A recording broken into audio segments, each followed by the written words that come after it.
তোমরা জানো যে আমি প্রত্যেক দিনই প্রায় তোমাদেরকে যে আমাদের আপার প্রাইমারি টেট আছে সেই আপার প্রাইমারি টেটের যে শিশু মনোতত্ত্ব আছে সেই মনোতত্ত্ব নিয়ে ক্লাসগুলো করাচ্ছি বিস্তারিতভাবে।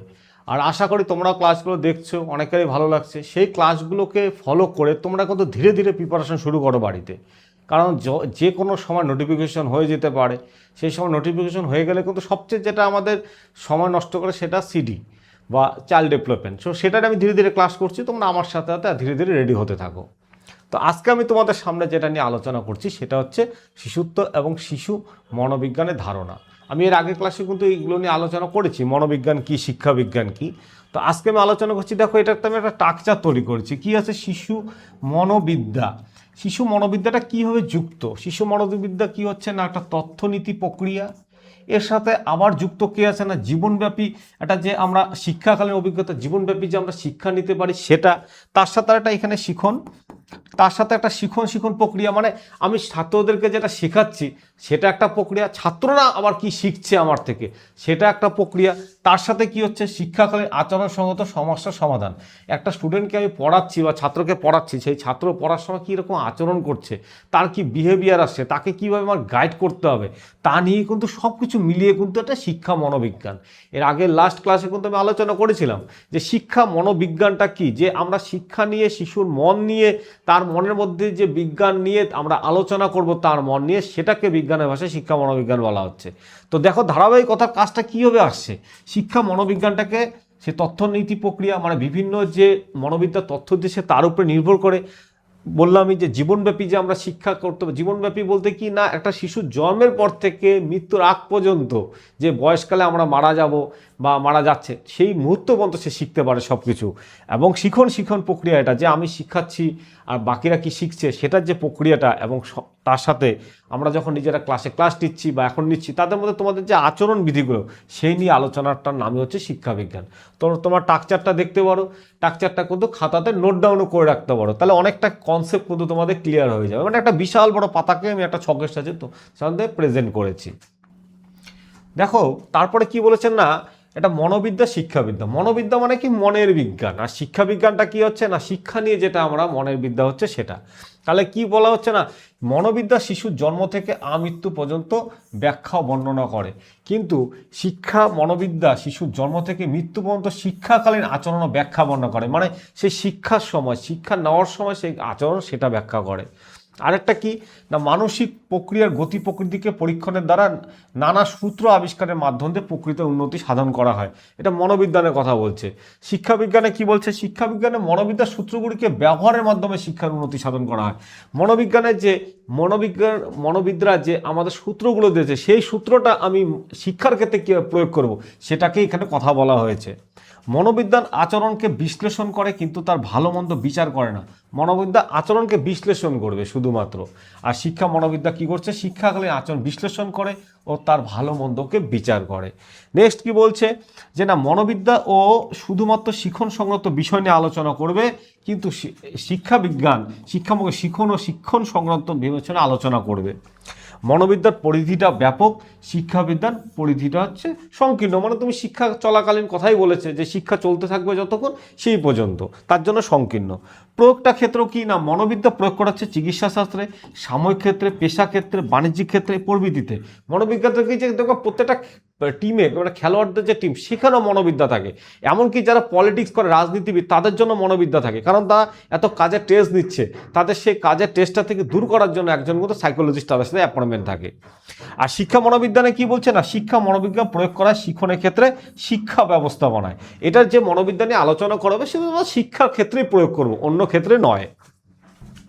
নেক্সট দেখো মনোবিদ্যার বৈশিষ্ট্যগুলো কি কি আছে। মনোবিদ্যার অনেক রকম বৈশিষ্ট্যের মধ্যে পড়ে, যেমন প্রয়োগমূলক শাখা, কোথায় কোথায় প্রয়োগ করবে, আচরণ অনুশীলন, কোথায় কোথায় কার কি আচরণ আছে সেই নিয়ে ব্যাখ্যা করা, ব্যক্তির উপর কিছুটা গুরুত্ব করে, সহজাত অর্জিত ক্ষমতার পরিমাণ, বৃদ্ধি ও বিকাশ সম্পর্কিত, পরীক্ষামূলক, পৃথক বিদ্যা, প্রবৃত্তি ও পক্ষ সম্পর্কিত, তথ্যনীতি সহায়ক, শিক্ষামূলক অভিজ্ঞতা ব্যাখ্যা বর্ণনা, গতিশীল ও ইতিবাচক বিজ্ঞান।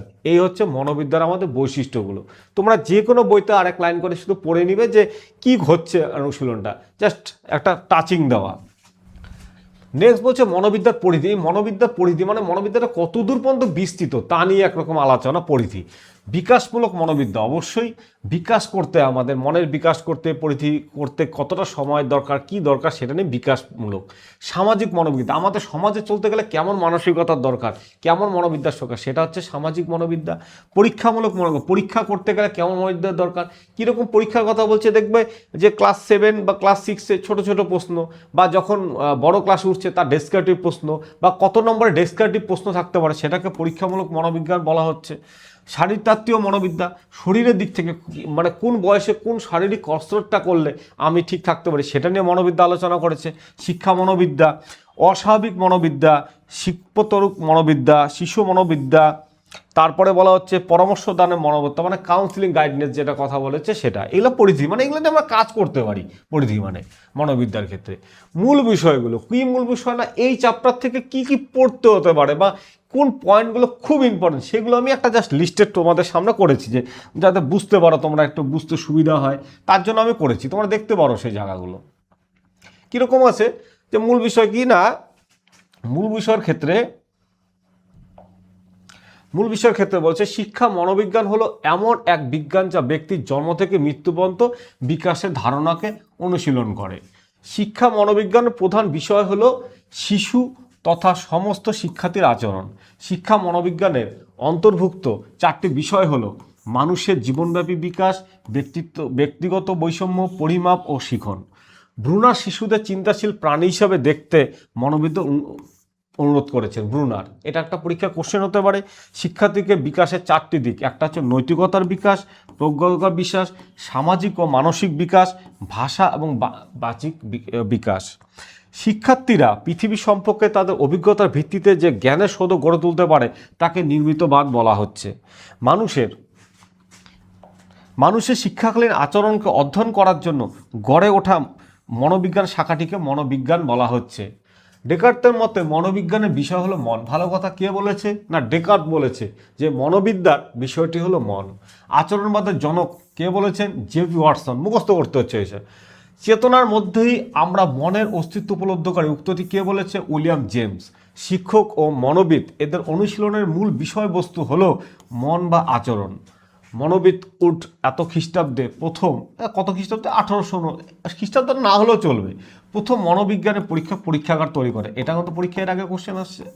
মনোবিদ উড প্রথম মনোবিজ্ঞানের পরীক্ষাগার তৈরি করেন। শিক্ষা আশ্রয়ী মনোবিদ্যার একটি বৈশিষ্ট্য হলো শিক্ষা সংক্রান্ত বিষয় সমূহে আলোচনা করা। প্রয়োগমূলক মনোবিদ্যার জনক রুসোকে বলা হয়। তো ফুল ফর্ম না রাখলেও হবে, শুধুমাত্র রুসোকে বলা হয়। মনোবিজ্ঞার একটি পদ্ধতির নাম হলো বিকাশমূলক পদ্ধতি।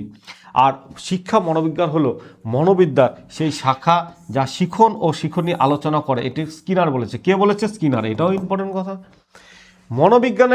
মনোবিজ্ঞানকে মনের বিজ্ঞান বলেছেন কান্ট। ঠিক আছে। ম্যাকডুয়েলের মতে আচরণের মূল কথা হলো উদ্দেশ্য সাধন। নেক্সট দেখো, মনোবিদ্যার 2টি বিষয় হলো শিক্ষার্থীর বিকাশ ও শিক্ষণের জন্য প্রয়োজনীয় মানসিক প্রক্রিয়া। শিক্ষা প্রকাশ মনোবিদ্যার বিষয়বস্তু অনুসারে 3টি পর্যায়ের নাম হলো পর্যবেক্ষণ, পরীক্ষণ ও সিদ্ধান্ত। এটা 3টা বিষয়। এটাও কিন্তু ইম্পর্টেন্ট প্রশ্ন। বলছে বৃদ্ধি ও বিকাশকে প্রভাবিত করতে যে কারণগুলো লাগে, একটা আভ্যন্তরীণ কারণ, মানে ভিতর থেকে যে কারণটা আসে বৃদ্ধি বা বিকাশ। একটা হচ্ছে বংশগত কারণ, কার বংশতে কীরকম, মানে এটা ঠিক জীবনবিজ্ঞানের বংশগতের সাথে রিলেটেড, যাতে আমরা কতটা উপরে উঠতে পারি, নামতে পারি, কে তার বংশতে কীরকম মেধা ছিল সেই বিষয়টা বংশগতের কথা বলা হচ্ছে। জৈবিক কারণে একটা কথা বলা হচ্ছে, বুদ্ধিগত কারণসমূহ, আবেগীয় কারণসমূহ, সামাজিক কারণ। বুদ্ধিগত কি, বুদ্ধিত্ব এরপরে একটা চ্যাপ্টার করাবো আমি আইকিউ নিয়ে, সেখানে বুঝতে পারবো জায়গাটা। যেটা আবেগীয় কারণ বলছে আবেগ, অনেকে আবেগে খুব তাড়াতাড়ি আবেগপূর্ণ হয়ে পড়ে, দুঃখিত হয়ে পড়ে, সেটার একটা কথা। সামাজিক কারণ, সমাজের উপরে নির্ভর করে কিন্তু একটা ছাত্র কিন্তু বিকাশটা ঘটে।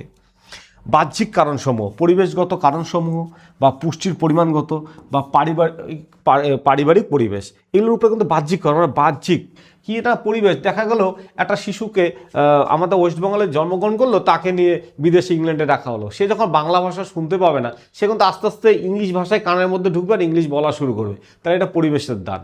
এই কথাগুলোকে এখানে বলেছে। ঠিক আছে, তাহলে বুঝতে পারলে বিকাশের আভ্যন্তরীণ কারণগুলো কি এবং বিকাশের বাহ্যিক কারণগুলো কি। ঠিক আছে, জয় হিন্দ, ভারত মাতা কি জয় হোক।